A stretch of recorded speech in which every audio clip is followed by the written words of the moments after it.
The Gentiles. Does the Bible identify Israelites as the Gentiles also? And under what circumstances are Israelites considered Gentiles? We're going to shed light on the subject of Gentiles in this lesson. We're going to take a look at some precepts. The first precept we're going to take a look at is Jeremiah chapter 4, verses 1 to 7. This is concerning the destruction throughout the land of Yisrael due to disobedience of the Israelites. If thou wilt return, O Yisrael, saith the Lord Yahweh, return unto me, and if thou wilt put away thine abominations out of my sight, the abominations are the things the Most High hates, then shalt thou not remove, or that is, be thrown out of the land.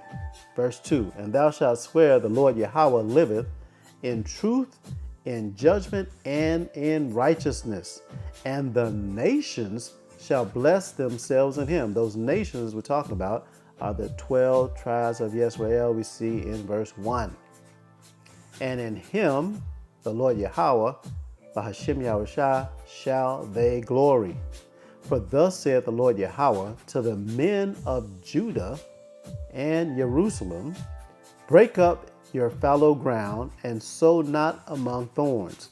Circumcise yourselves to the Lord Yahweh B'Hashem Yahushai, and take away the foreskins of your heart or your mind. Ye men of Judah and inhabitants of Jerusalem. Now there was more than one tribe in the kingdom of Judah. It was Judah, Benjamin, and Levi. Lest my fury come forth like fire and burn that none can quench it, because of the evil of your doings. You see, that fire was coming. That fire has been upon us for thousands and thousands of years. Verse 5. Declare ye in Judah, and publish in Jerusalem, and say, blow ye the trumpet in the land. Cry, gather together, and say, assemble yourselves, and let us go into the defenced cities. Set up the standard toward Zion. Retire, stay not. For I will bring evil from the north and a great destruction. Here we go. The lion, we know who the lion is, do we not? Yahushua HaMashiach is come up from his thicket. The destroyer of the Gentiles. The destroyer of the Gentiles is on his way. He is gone forth from his place to make thy land desolate, and thy cities shall be laid waste without an inhabitant. So it's desolate when the Israelites are not in the land. Not when the land is uninhabited by any individual, like we see today. The land is being trodden down by the Gentiles until the time of the Gentiles is fulfilled. So we're going to take a look at the definition of this word Gentiles in the Zondervan H 1471. And we see that H 1471 is go'i. And we see down in the outline of biblical usage that it means nation, people, and underneath that it says usually of non-Hebrew people. It also includes of descendants of Abraham, because Abraham had multiple children. And it also includes of Yisrael. You see that? Now we're going to go to the top right. We see go'i. It says apparently from the same root as H 1465 in the sense of massing, a foreign nation, hence a Gentile. Also, figuratively, a troop of animals or a flight of locusts, Gentile, heathen, nation, people.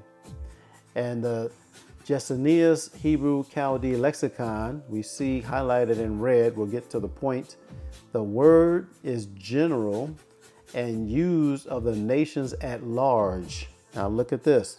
And also, which should not have been doubted by some interpreters of the Israelites. For example, Isaiah chapter 1 and 4, and it goes into other scriptures as well, precepts that demonstrate that the word Gentile does apply to the Israelites, and specifically and only when the Israelites are unrepentant when they're being disobedient to the laws, statutes, and commandments. Now, we're going to see a precept also in the New Testament. This is Matthew chapter 4, verses 12 to 22. This concerns the beginning of the ministry of Yahushua. Now, when Yahushua had heard that John was cast into prison, that's John the Baptist, he departed into Galilee. And leaving Nazareth, he came and dwelt in Capernaum, which is upon the seacoast, in the borders of Zebulun and Naphtali, 2 of the 12 tribes of Israel, that it might be fulfilled, which was spoken by Isaiah the prophet, saying, in the land of Zebulun and the land of Naphtali, by the way of the sea, beyond Jordan, Galilee of the Gentiles, Galilee of the Gentiles, Galilee of the Gentiles. And why is that? Because we know that the northern kingdom went off before the southern kingdom, and they were taken out of their lands by the Assyrians. Verse 16, the people, speaking of Zebulun and Naphtali, which sat in darkness, saw great light. And to them which sat in the region and shadow of death, light is sprung up. From the time Yahushua began to preach and to say, repent, for the kingdom of heaven is at hand. And Yahushua, walking by the Sea of Galilee, saw two brethren, meaning the Israelites. See, back then we didn't use the word brethren loosely like we do brother today.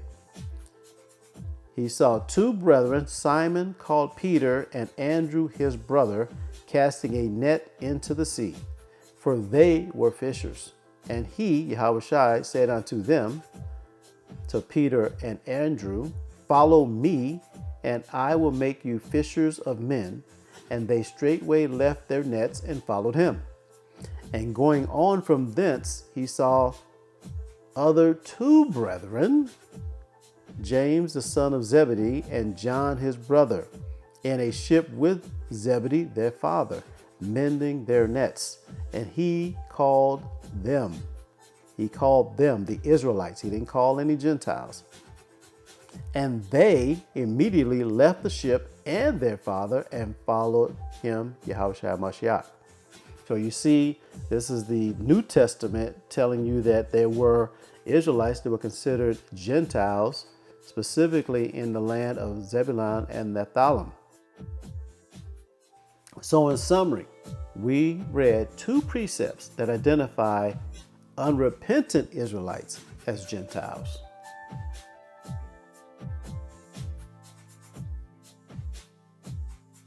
We also saw that the definition of Gentile, H 1471 Goy, includes the descendants of Abraham, because Abraham had multiple children, and of Israel, as well as usually a non-Hebrew people.